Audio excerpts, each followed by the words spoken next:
कल हम लोग बालकांड के 6 श्लोक को चर्चा किए थे,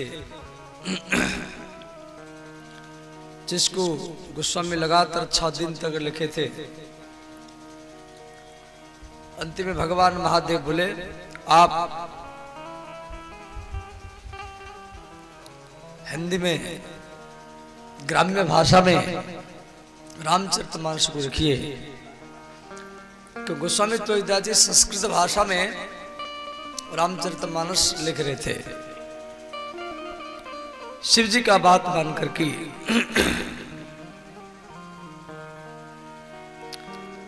गोस्वामी तुलसीदास जी भगवान गणेश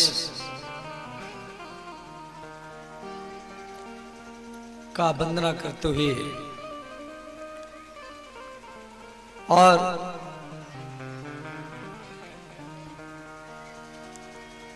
श्री बंदौ गुरुपद कंज कृपा सिंधु नर रूप हरि महामोह तम पुंज जासु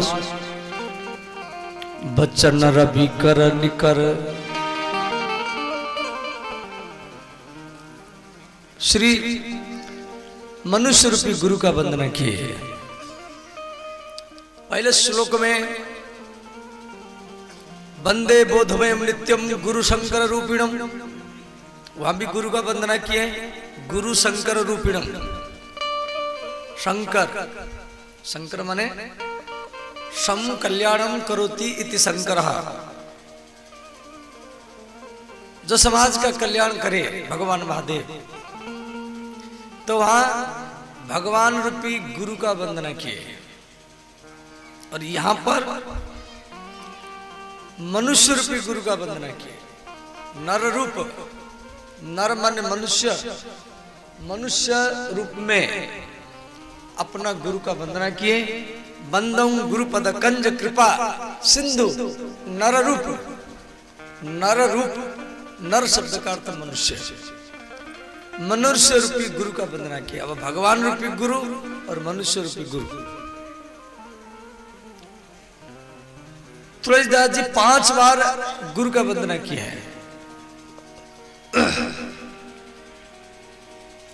तीसरा बार बंदौ गुरुपद कंज, बंदौ गुरुपद पद्म परागा, सुरुचि सुबास सरस अनुरागा। यहां भी गुरु का वंदना किए, परंतु यहां गुरु के गुरु पद, पद माने चरण, पद्म परागा। आप सबको रामचरितमानस याद है, क्यों यहाँ रामचरितमानस की गोष्ठी है। हमारे हरिवंश बाबू अध्यक्ष भी है, और बड़े बड़े रामायणी यहाँ विराजमान है इस गांव में, और रामायण की संगोष्ठी भी है जिला स्तरीय। सब आप लोग कार्यक्रम करते हैं, आप सबको याद है।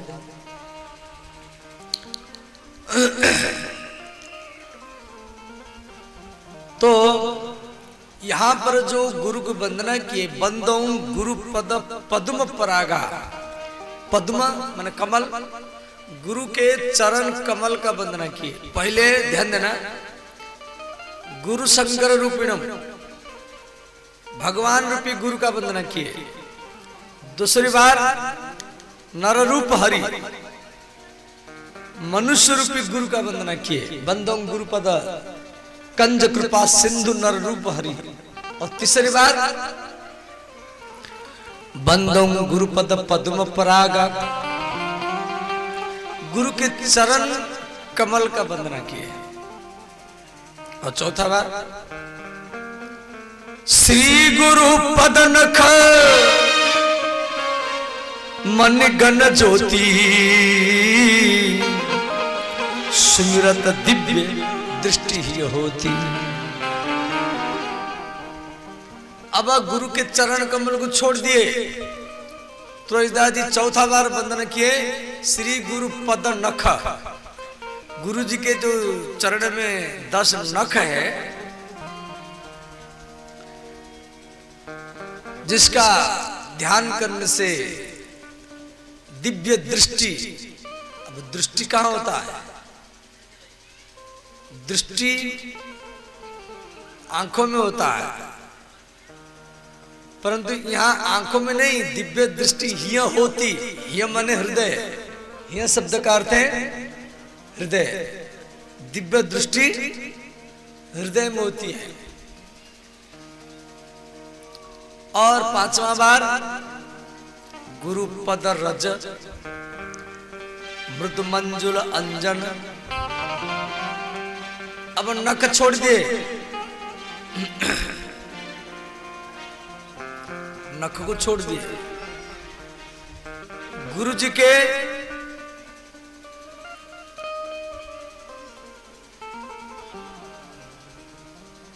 चरण के नीचे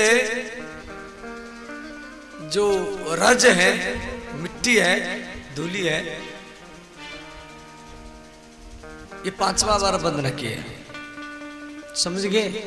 वंदना करने की प्रक्रिया, पहले भगवान रूपी गुरु की वंदना किए, फिर मनुष्य रूपी गुरु की वंदना किए, फिर गुरु जी के चरण कमल का वंदना किए, फिर चरण को छोड़ करके 10 नख को वंदन किए, फिर नख छोड़ करके गुरु जी के चरण के नीचे जो मिट्टी है, धूली है, उसका वंदना किए। गुरु पद रज मृदु मंजुल अंजन। देखो, गुरु, गुरु शब्द का अर्थ है, गुरु माने भारीपन। गुरु शब्द का अर्थ है भारीपन, और लघु माने हल्का। लघु चाप, गुरु चाप, आप सब भूगोल में पढ़े होंगे। गुरु शब्द का अर्थ भारी, लघु माने हल्का। जिसका आचरण स्वभाव आपसे भारी हो, आपसे अच्छा हो, वो आपके लिए गुरु है। गुरु का पहचान कपड़ा से नहीं होता है। आप सोचेंगे ये लाल कपड़ा, पीला कपड़ा या सफेद कपड़ा पहनता है, ये गुरु है। आप सोचेंगे इसके लंबा लंबा जटा है, ये गुरु है। ये तिलक है, गुरु है। ऐसा नहीं रखना है। जटा रखना चाहिए, सफेद कपड़ा पहनना चाहिए, मैं इसका विरोध नहीं कर रहा हूं। आप सोचेंगे इसका बड़ा बड़ा पोस्टर, बैनर आस्था में, संस्कार में, यूट्यूब में, फेसबुक में आता है, बड़ा बड़ा टीवी लगता है, ये गुरु है। ये भी भूल है। पंडालों को, टीवी को देख करके, पोस्टर बैनर में देख करके गुरु का पहचान नहीं होता है। गुरु का पहचान उसके स्वभाव से, उसकी आचरण से होता है। जिसका स्वभाव, जिसका आचरण आपको अच्छा लगे, आपके लिए गुरु है। भले हो कंडा थापने वाली जैनाबाई क्यों न हो, कपड़ा बेचने वाला कबीरदास क्यों न हो। कबीरदास जी जिंदगी भरी कपड़ा ही बेचते थे। या जूता पॉलिश करने वाला रविदास क्यों न हो। रविदास जी देखो, जितना भी भगवान के भक्त है ना, वो कोई ना कोई कर्म करते रहते हैं। आप सोचेंगे जब हम काम छोड़ देंगे भगवान मिल जाएंगे, ये भूल है। साधु बनने के बाद में ज्यादा काम करना पड़ता है।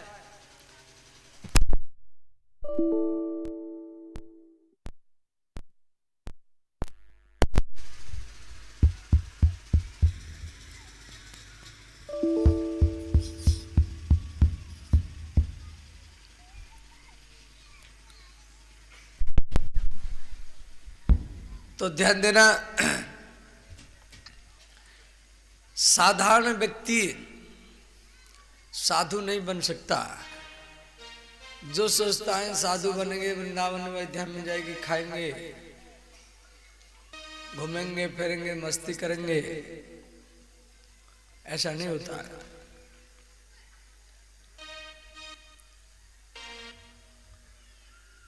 श्री नामदेव है, तुकाराम है,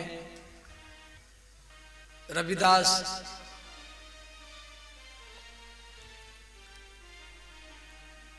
रविदास जी जूता पालिश करते थे बाजार में बैठ करके, दिन भरी जूता पालिश करते थे। जो रुपया मिलता था आटा दाल चावल खरीद करके लाते थे। कोई साधु संत अभ्यागत आए, ब्राह्मण आए, उनको भी खिलाते थे और बाद में स्वयं पाते थे।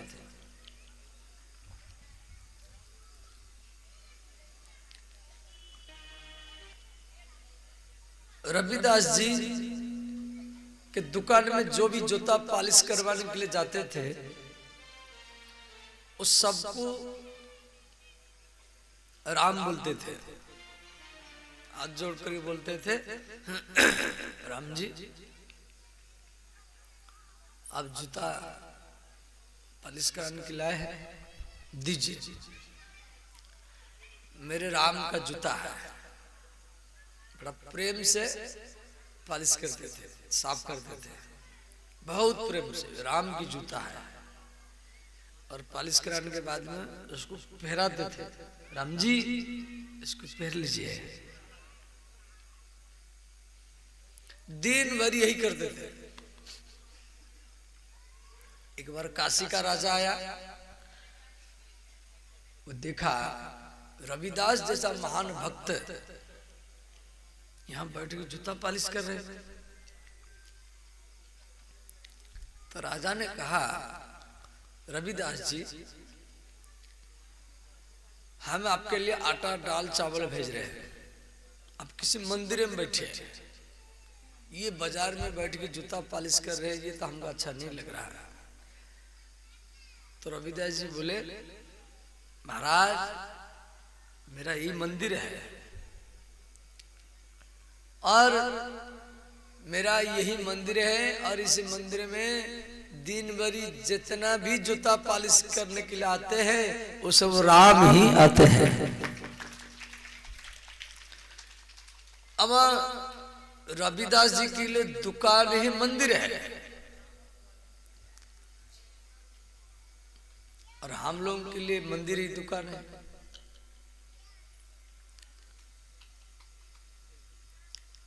एक बार भगवान राम मन में सोचे, ये रविदास जी इतना दिन भरी जूता पालिश करते हैं और उसमें जो रुपया मिलता है साधु संत ब्राह्मणों की सेवा करते हैं, सबको भोजन पवाते हैं, इसको कुछ में धन दे दे, धन। तो रविदास जी गंगा के किनारे में रहते थे काशी में, वो नहाने के लिए गए। तो राम जी क्या किए, 10 गो सोने की सिक्का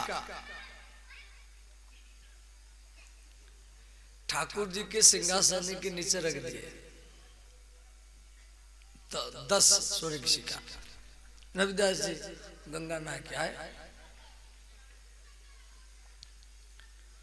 जैसे ठाकुर जी की सेवा करने के लिए कपड़ा को हटाए, देखे भाई हाथ सोने की सिक्का पड़ा है। तो रविदास जी दुखी हो गए, हरे राम राम राम राम, आज महान कलियुग का दर्शन हो गया।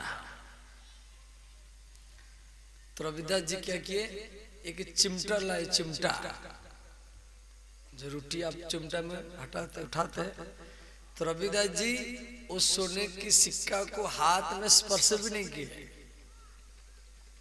चिमटा में उठा करके गंगा नदी में फेंक दिए, उसको छुए नहीं। तो माता सीता राम जी को बोले, नाथ अब रविदास जी को सोने की सिक्का दिया, ये बेच करके आटा दाल चावल लाए, साधु संत का सेवा करे, तो गंगा नदी में फेंक दिया। तो दूसरे दिन राम जी क्या किए, रविदास जी जाते में तो चमार थे, हरिजन थे, तो उनकी वो जूता पालिश करते थे। तो उनके पास में चमड़ा काटने के लिए एक हथियार होता है, उसको बोलते राफी या दरात, कुछ भी मान लो।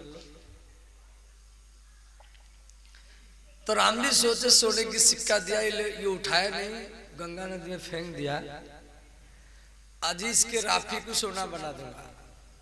तो राम जी इसके राफी को सोना बना दिए। रविदास जी वो राफी को छुए नहीं, दिन भरी कमरा के बाहर में रहे। जो मेरा राफी में कलिजुग आ गया, अब मैं कैसे चमड़ा काटूंगा, दिन भरी भूखे रहे।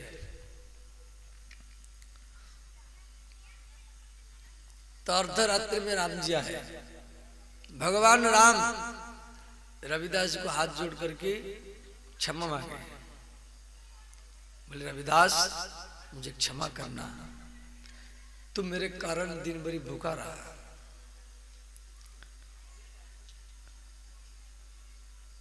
तो रविदास जैसा व्यक्ति है जो चमड़ा काटते थे, ऐसे जैनाबाई जो कंडा थापती थी, कंडा तो सबके घर में है, आपके घर में भी कंडा है। महाराष्ट्र की जैनाबाई, उसकी कंडा कोई चोरी करके ले गया, कंडा माने गोईठा, बिहार भाषा में गोईठा बोलता है। तो जैनाबाई जाकर के मुखिया जी को कहा, जब मेरे गोईठा को कोई ले गया, तो जना मुखिया जी सब गांव वालों को इकट्ठा करके मीटिंग किए, सब गोईठा कंडा इकट्ठा किया गया। जैनाबाई ने कहा, जिस गोईठा से राम राम आवाज सुनाई देगा, कृष्ण कृष्ण आवाज सुनाई देगा, विठल विठल आवाज सुनाई देगा, वो गोईठा मेरा है, वो गोईठा मेरा है। तो गांव के लोग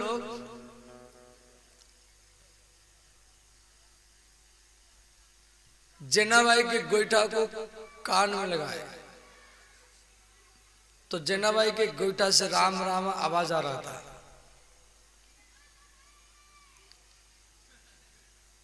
गांव के सारा लोग जैनाबाई के चरण में लेट करके प्रणाम किए, बोले जैनाबाई हम तो आपको छोटे नजर में देखते थे, अब इन गोईठा को, ये कंडा को हम बाजार जाने नहीं देंगे, अब हम इन गोईठा को घर घर में लेकर के इसका पूजा करेंगे, भोग लगाएंगे। तो जैनाबाई कंडा थापते समय में राम राम बोलती थी। ऐसे ही माता लोग जब रोटी बनाती है, सब्जी बनाती हैं, आप लड़ करके विषय का चिंतन करके यदि रोटी बनाएंगे, सब्जी बनाएंगे, आपके रोटी सब्जी को जो खाएगा उसके मन में भी ऐसा सोच आएगा, वो भी लड़ेगा, वो भी क्रोध करेगा। और आप राम राम राधे राधे बोल करके यदि रोटी बनाएंगे ना, और आपकी रोटी को जो खाएगा वो भी राधा रानी का भक्त ही बनेगा।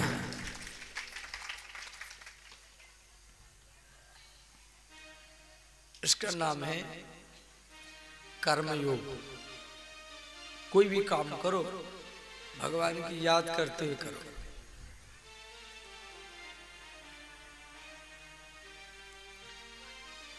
गुरुपद रज मधु मंजुल अंजन नयन अम्य दृग दोष विभंजन। तो गुरु की पहचान कपड़ा या जटा तिलक से नहीं, या टीवी से, पोस्टर से, बैनर से, पंडाल से नहीं,